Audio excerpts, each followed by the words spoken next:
Yang Mulia Tuan Penerusi Majelis, barisan penyihatan yang adil lagi, warga pendidik yang dimuliakan dan rakan sebesarnya sekalian, salam sejahtera saya ucapkan. Perpaduan asas kecemerlangan, begitulah tajuk pidato saya pada hari ini.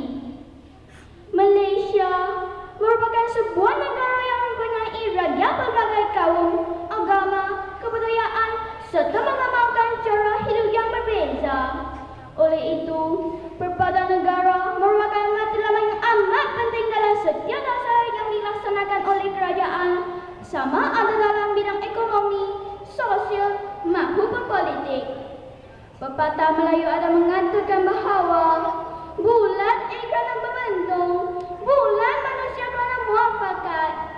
Bersandarkan pepatah tersebut, jelaslah bahawa sifat muhibah dan perpaduan penting demi mewujudkan sebuah negara yang stabil, aman dan maju.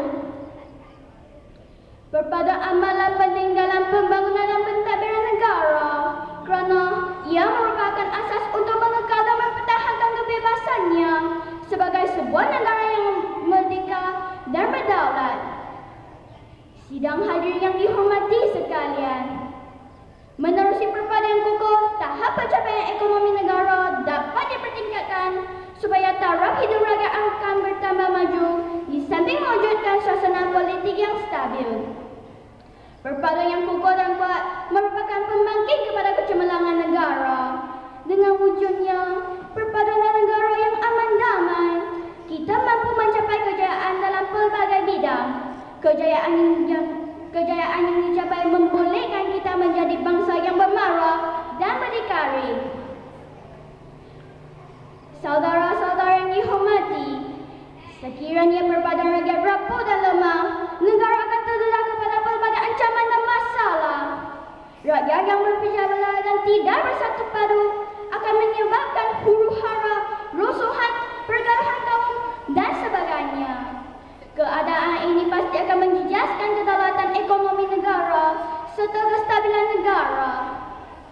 Kita harus belajar dari peristiwa rusuhan kaum 13 Mei 1969 yang pernah melanda negara ini supaya pisang tidak berbuah dua kali. Perpaduan rakyat negara ini tergugat akibat peristiwa yang pahit itu. Sebagai langkah untuk menyatu padukan rakyat negara ini, kerajaan telah melancarkan Rukun Negara pada 31 Ogos 1970. Prinsip-prinsip di dalam Rukun Negara merupakan kunci untuk memelihara serta mengengkau keharmonian dan perpaduan rakyat negara ini. Rakyat ini harus berusaha untuk membentuk satu bangsa yang bersatu padu, setia dan cinta akan negara. Saudara-saudara yang dihormati, perpaduan asas kecemerlangan. Sebagai warga negara Malaysia yang tercinta, kita harus menjadi perpaduan rakyat sebagai teras dan landasan hidup. Apakah tugas kita untuk memajukan negara? Tepuk dada, tanya selera, kesedaran, perpaduan dan usaha yang berterusan. Itulah jawapannya.